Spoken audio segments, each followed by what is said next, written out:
ሌቦቹ ተይዘዋል። አጭበርባሪዎቹ ህዝብና መንግስትን ሲያታልሉ የነበሩ ግለሰቦች በቁጥጥር ስር ውለዋል። እገሌ ሌባ ነው፣ እገሊት አጭበርብራለች የሚሉ ዜናዎች በማህበራዊ ሚዲያዎች በግለሰቦች እየተሰራጩ ነው።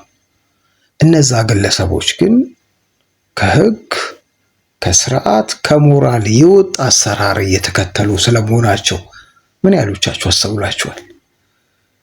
እንግዲህ ሌቦችን የሚያጋልጥ ሌቦችን ሌቦች ናቸው የሚል ስርዓት አለ፣ የህግ ስርዓት አለ።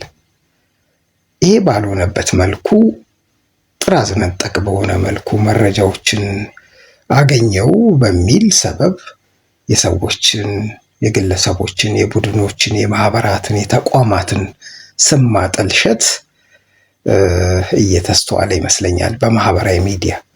ይህም ደግሞ ብዙ ቲፎዞ ያለው ሌቦች ናቸው። እውነት ለመናገር ከሌቦች ጎን ለመቆም ሳይሆን የምናጋልጥበትም መንገድ አንዳንድ ጊዜ ከኛ ሚና የወጡ የፖሊስ፣ የምርመራ እና የሌሎች አካላት የስራ ድርሻ የሆኑ ኃላፊነቶችን በማህበራዊ ሚዲያ በመወጣት ሰዎች ላይ፣ ግለሰቦች ላይ፣ ተቋማት ላይ ጥላሸት ማጠልሸት አግባብ ነው ብዬ ስለማላስብ ነው።